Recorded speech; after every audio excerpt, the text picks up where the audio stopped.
వైఫల్యాలను కూడా వాళ్ళకు అనుకూలంగా మార్చుకునేటువంటి జ్ఞానాన్ని దేవుడు అనుగ్రహిస్తాడు. ఓకే, ఎందుకంటే మనం తిక్కలోళ్ళం కావచ్చు, మనతో ఉన్నాడు, మనలో ఉన్నాడు మామూలోడు కాదు. జ్ఞానులను వారి కృత్రిమంలో పట్టుకుంటాడు ఆయన. ఇప్పుడు మూడో సంగతిలో నేను ఉన్నాను. మొదటిది, దేవుడు మనల్ని ఎప్పుడు ఎరుగున్నాడు. రెండవది, దేవుడు మనల్ని ప్రేమించుట ద్వారా మనం ప్రేమించాం.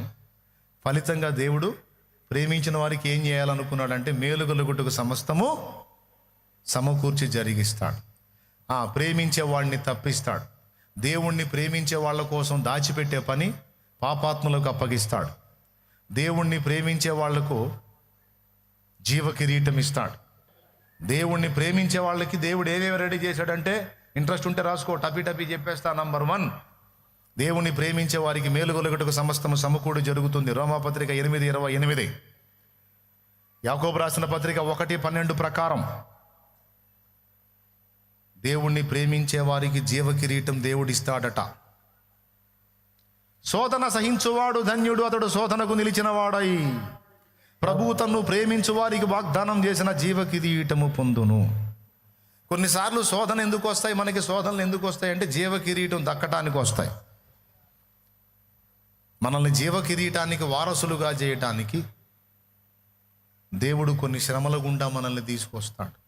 అందులో మనల్ని శుభ్రపరచడమే కాదు, మనకు కిరీటం కూడా పెట్టడానికి, మనల్ని ఘనపరచడానికి కొన్ని శోధనలను మనకు అనుమతిస్తాడు. అదే పెద్దన్నయ్య వాడింది, నీ శ్రమలలో అని ఫస్ట్ పాటలో ఫస్ట్ చరణంలోనేమో నీ స్నేహితుడిని అంటాడు. రెండో, నీ శ్రమలలో నేను కూడా పాలు పంపులు పొందటం వల్ల వారసుని అంటాడు. భజన చేసి పాడేయటం కాదు, ఏం చెప్పాడో వినాలా. పొందుకోరి స్నేహితుడిని అయ్యాను, శ్రమ పొంది వారసుడిని అయ్యాను. ఇప్పుడు పాడేదా? నీ పరిచర్యను తుదముట్టిల్చుటే నా నియమమాయనే, నీ సన్నిధిలో నీ పొందుకోరి నీ స్నేహితుడానైతినే, నీ శ్రమలను నా దర్శనమా. అక్కడేమో నియమం, ఇక్కడేమో దర్శనం. అక్కడేమో స్నేహితుణ్ణి, ఇక్కడేమో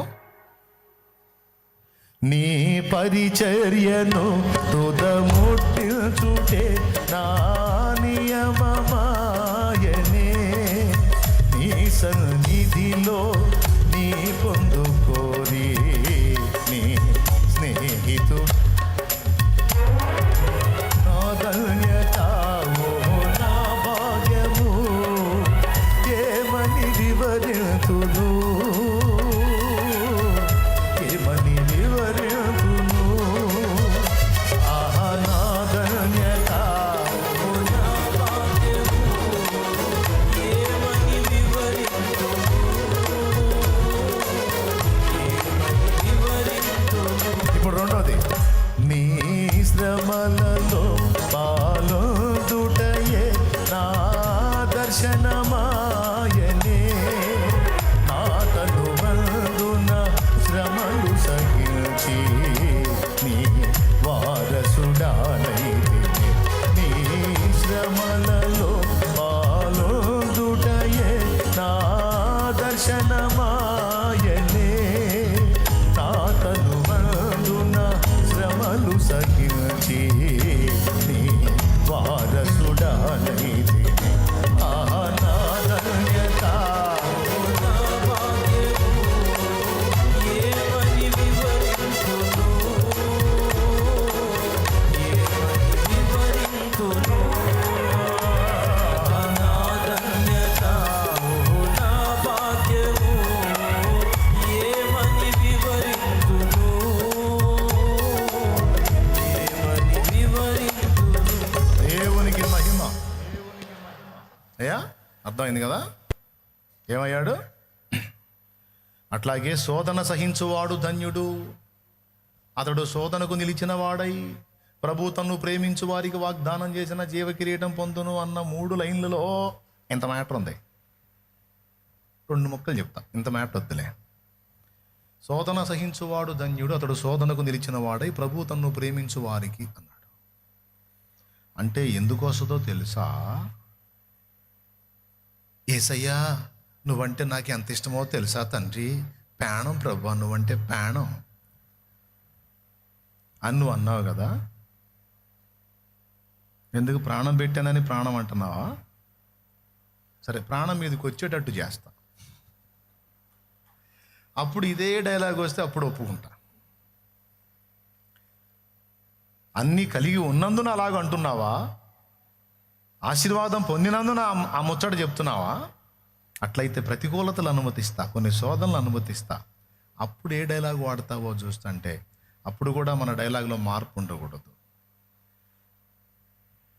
మొరలాలించెడి నిన్ను ప్రేమించెద, మొర వినకున్నను నీవు పలుకగా, నిన్ను ప్రేమించెద పలుకకయున్నను, బాధలు తీర్చిన నిన్ను ప్రేమించెద తీరకయున్నను, అప్పులు తీర్చిన నిన్ను ప్రేమించెద తీర్చకయున్నను, రోగము తగ్గిన నిన్ను ప్రేమించెద తగ్గకయున్నను, ఇంకా పెరిగిన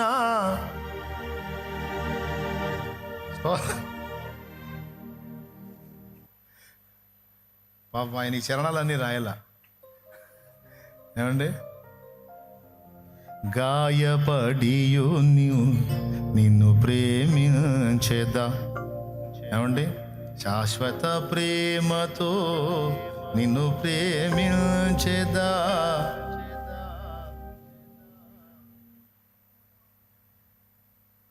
నాదు సహాయక నిన్ను ప్రేమించెదా, సాయము రాకున్నను ప్రేమించెదా, సర్వకాల సర్వావస్థల యందు యేసయ్యా మానక నా హృదిలో నిన్ను గోల్తూ యేసా.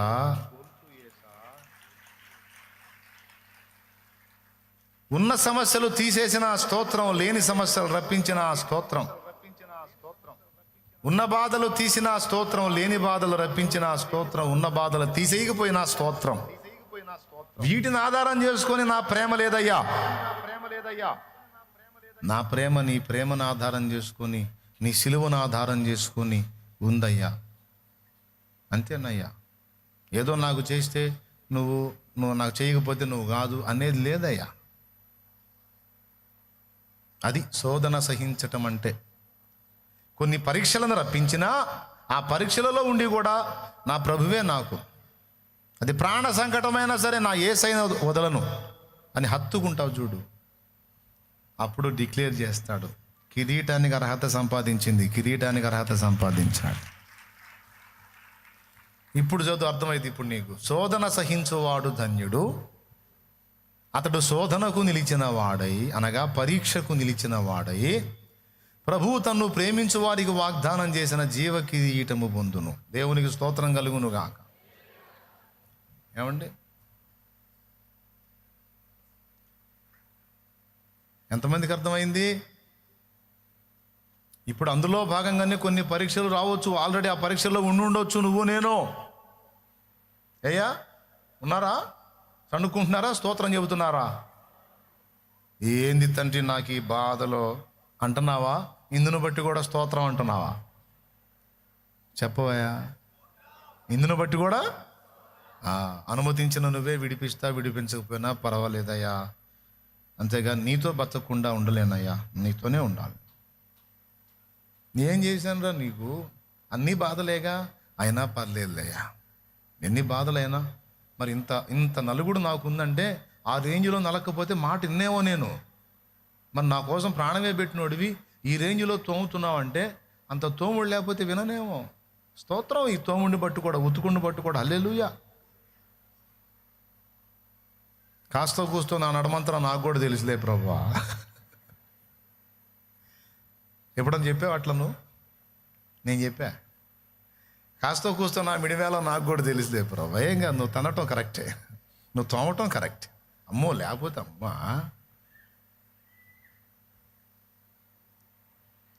మా అయ్యవయ్యా, నువ్వు ఏది చేసినా మంచిగా చేస్తావయ్యా అని మనస్ఫూర్తిగా ప్రేమించు. విడుదలతో పాటు కిరీటం కూడా ఖాయం.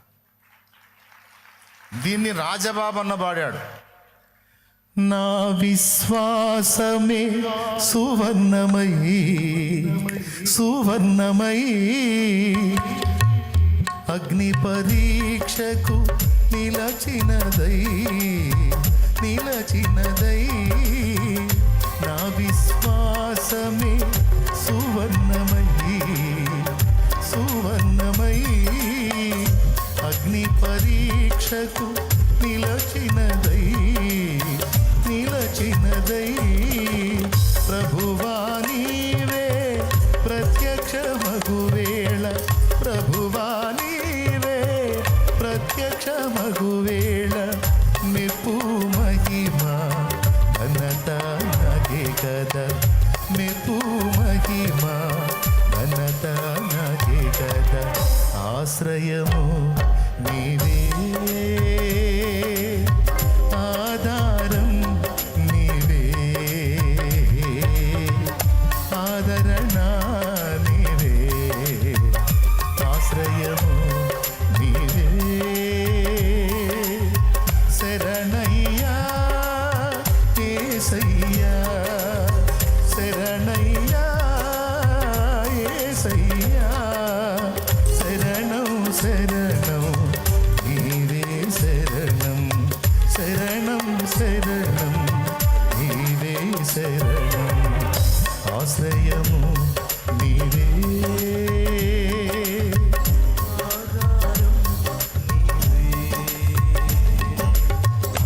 ఆదరణ నీవే.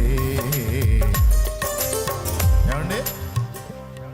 నా విశ్వాసము సువర్ణమై సువర్ణమై అగ్ని పరీక్షకు నిలిచినదై. ప్రభువా, నువ్వు ప్రత్యక్షమైనప్పుడు నన్ను మెచ్చుకుంటావుగా. నిన్నెంత శోధనల్లో నలిపానో నాకు తెలుసు. నువ్వు అడిగి నీ కొన్ని ఇవ్వలేదు, నువ్వు అడగని కొన్ని నేను ఎత్తినేసాను. నానా రకాలుగా నిన్ను పరీక్షించాను, ఇబ్బంది కొలిమిలో నిన్ను పరీక్షించి తిని. అయినా నువ్వు నా నామమును ఎరగడం లేదు, నన్ను విసర్జించను లేదు. ఇంకా చెప్పాలంటే మరి ఎక్కువగా నన్ను హత్తుకున్నావు. నా కుమారి దా, నా కుమారుడా దా, ఇదిగో ఈ మహిమ నీకు. ఏమండి? మరి కిరీటం వేయాలంటే పరీక్షించాలో లేదు చెప్పండి ఒకసారి, మీరు చెప్పండి. నీకు దండం పెడితే చెప్పండి, టైం అవుతుంటేడా? మీరు కూడా చెప్పండి అమ్మా. కాబట్టి ఉంటాయి లైఫ్లో ఆ పరీక్షలు కూడా మన కిరీటానికి మేలుకి. మనం ఏదో పెద్ద అనుభవిస్తున్నట్టు గందరగోళం. ఓకేనా? ఏమేమి దాచిపెట్టాడు? మేలు గొలుగుటకు సమస్తము. యాకోబు రాసిన పత్రిక 1:12 జీవ కిరీటం ప్రేమించే వాళ్ళకి.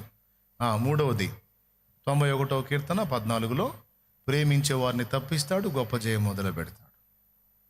ఓకేనా? ఆ 91వ కీర్తన వాగ్దానం అంతా ప్రేమించే వాళ్ళకే. ఆ ఒక్క వచనం కాదు, మహోన్నతుని చాటున నివసించువాడే సర్వశక్తుని నీడన విశ్రమించువాడు అని మొదలుపెట్టి అందులో చెప్పినవన్నీ కూడా దేవుని ప్రేమించే వారికి వనగూరే ప్రయోజనాలు. ఓకేనా? దూతల కాపుదల కూడా ప్రేమించేవారికి. ఆయన నిన్ను గూర్చి తన దూతలకు ఆజ్ఞాపించుంది, నీ పాదమునకు రాయనను తగలకుండా వారిని తమ చేతులపై ఎత్తి పట్టుకుందురు. 11వ వచనం, 91వ కీర్తన 11వ వచనం కదా. ఇవన్నీ ప్రేమించే వాళ్ళకి. ఓకేనా? చాలా ఉన్నాయి, రాసుకోండి. ఇంటికి పోయి ఇప్పుడు కాదే, టైం అయిపోయింది. మా అమ్మ కాదు అయ్యా, అంతటితో అయిపోలా, తృప్తి చెందలా. దేవుని హృదయానికి ఇష్టమైన వారు అంటే దేవుని ప్రేమించే వారికి వాళ్ళు కష్టపడి కుప్పేసుకునే అవసరం లేదంట. ఆ పనికి మన వాళ్ళకి అప్పచెబుతాడంట, పాపాత్ములకి. వాళ్ళు కుప్ప చేసి నీకు అప్పచెబుతారంతే. అదే చెప్పాడు, నీవు నాటని తోటను ఫలమును అనుభవించేదవు, నీవు కట్టని గృహములో నీవు నివసించేదవు అన్నాడు. నువ్వేం గందరగోళం కావాల్సిన అవసరంలా. కనీసం సెంటు స్థలం లేదు, ఒక చిన్న గుడిసె కూడా లేదన్న, అద్దె కొంపలోనే బతుకుతున్నానని ఓ గందరగోళం కావాకు. నువ్వు దేవుణ్ణి ప్రేమించి అంతే, వదిలే ఇంకంతే. ఏమి లేకపోయినా అద్దె ఇంట్లో నా బతుకంతా తెల్లారన్న నీకు స్తోత్రం అంటా ఉండు. నీకు పక్క బిల్డింగు రెడీ చేస్తాడు, ఇక్కడ రెడీ చేస్తాడు, ఆడు కూడా రెడీ చేస్తాడు. మళ్ళీ నువ్వేం గందరగోళం అవసరం అవసరదా? మన వాళ్ళు చాలామందికి అంతే అయింది. అట్లా మనమేం గందరగోళం అయ్యే పని లేదు. ఇప్పుడు ఇల్లు లేని వాళ్ళు ఎంతమందో చేతులు ఎత్తండి. అంటే నేను ప్లాట్లు ఇస్తాను అనుకోవద్దు, మామూలుగా చేతులు ఎత్తండి. ఎంతమందికి లేవా అద్దె ఇంట్లో ఉంటున్న వాళ్ళు చేతులు ఎత్తండి. అట్లా చేతులు ఊపండి, ఓకేనా? డోంట్ వరీ, ఏం కాదు, మీకు రెడీ అవుతుంటుంది ఇల్లు. అది ఎవరన్నా కట్టిందన్నా నీకోసం రెడీ చేస్తే ఒక్కసారిగా నీ చేతికి డబ్బు వచ్చేటట్టు చేసి ఆ కట్టిన ఇల్లు కొంటావు నువ్వు. అది జరిగిద్ది. అర్థమైందా? లేదా గవర్నమెంట్ వాళ్ళకి బుద్ధి పుట్టించి మొత్తం అన్ని హంగులు రెడీ చేసి నీకు తాళం ఇచ్చేటట్టు కూడా చేస్తాడు ఆయన. ఇంకేం రాజులాగా పోయి బాత్రూమ్ ఎక్కడ, కిచెన్ ఎక్కడ, రైట్ కరెక్ట్ చేశారా అనుకుంటా చూడటమేను. నేను చెప్పాను, ప్రసంగిలో ఉంది, మరి నాకేం తెలుసు.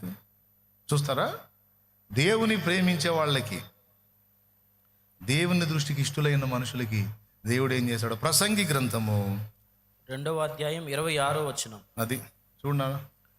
ఏలయనగా దైవ దృష్టికి మంచివాడుగా నుండువానికి దేవుడు జ్ఞానమును, తెలివిని, ఆనందమును అనుగ్రహించును. అయితే దైవ దృష్టికి ఇష్టుడగు వానికి ఇచ్చుటకై ప్రయాసపడి పోగు చేయు పనిని ఆయన పాపాత్మునికి నిర్ణయించును. అది ప్రయాసపడి పోగు చేయటం మన పని కాదా, వాళ్ళు చేస్తారు, మనం అనుభవించడమే మన పని. దేవునికి స్తోత్రం కలుగును గాక. ఎవరి పని? మన పని ఏంది?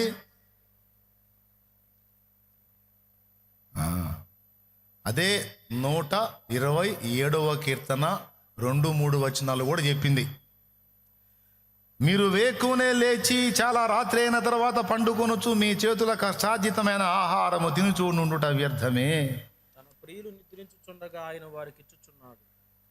తన ప్రియులు నిద్రించుచుండగా ఆయన వారికి ఇచ్చుచున్నాడు. తన ప్రియులు అంటే దేవుణ్ణి ప్రేమించేవాళ్ళు, దేవుని చేత ప్రేమించబడేవాళ్ళు. వాళ్ళు నిద్రపోతుంటే దేవుడు పనులు చేసి ఆడబెట్టేస్తాడు. మొర్దెకై నిద్రపోయాడు, హామానుగాడే ఉరికొయ్య రెడీ చేశాడు, స్కెచ్ గీసి నిద్రపోయే మొర్దెకైని శాశ్వతంగా నిద్రపుచ్చాలని. నైట్ పోయాడు, మొర్దెకైని చంపాలని హామాను నిద్రపోలా.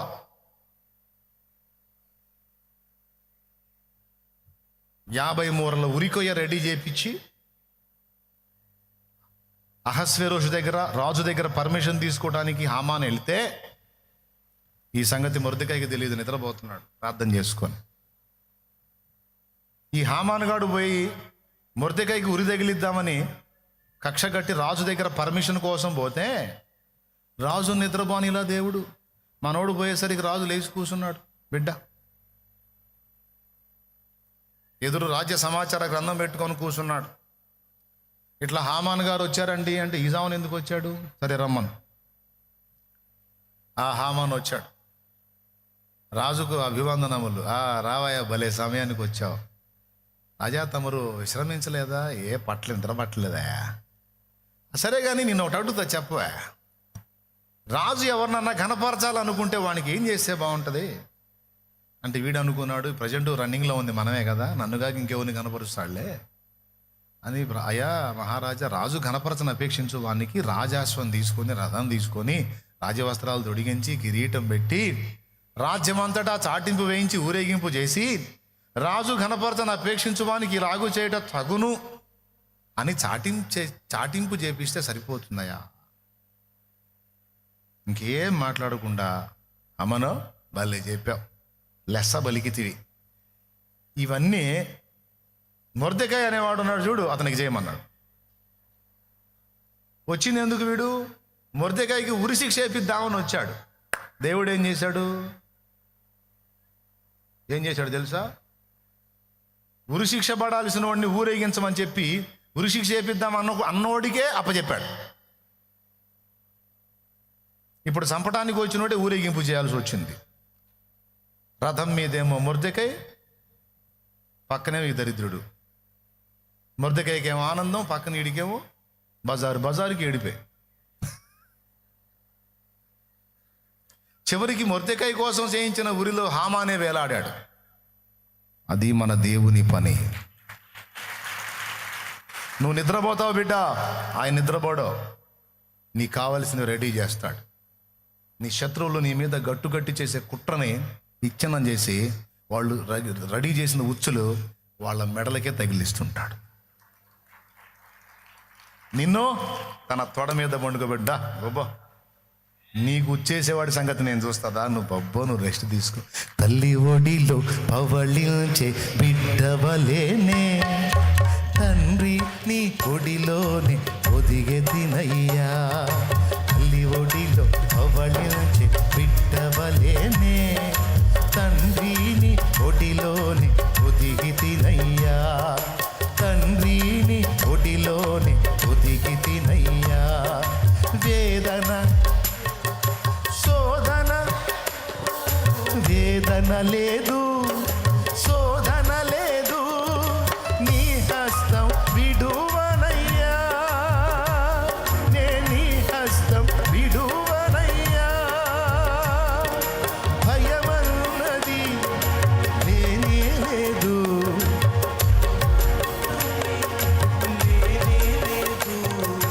ప్రేమతో అడిగితివి, నీ ప్రేమతో అడిగితివి. తల్లి ఒడిలో పవళించే బిడ్డవలేనే,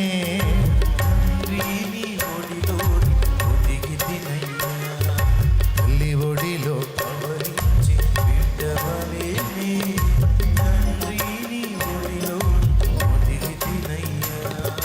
నీ ఉపకారం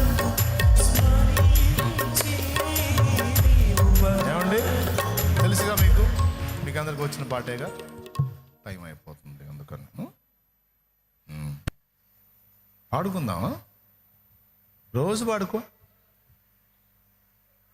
అట్లా చూస్తాడు తనను ప్రేమించిన వారని. అవసరాన్ని బట్టి కొన్ని రాణిస్తాడు, కానీ టోటల్గా వైనం చేయాలంటే ఊరుకోడు. మళ్ళీ అక్కడ అడ్డుపడదు. ఎరా నేనున్నారా, ఏదో అవసరాన్ని బట్టి కొంచెం సెగ తగలిస్తున్నాను, కానీ నా బిడ్డకి కాల్ చేయాలని కాదు. నా బిడ్డని కాల్ చేయాలని చూస్తే నిన్ను రెండుగా చీల్చేస్తా అంటాడు ఆయన. శత్రువుకి ఇచ్చే వార్నింగ్ అది. హామానుగా అదే అయింది. దేవుని పిల్లల్ని డ్యామేజ్ చేద్దామన్న వాళ్ళందరి బతుకు అదే అయింది.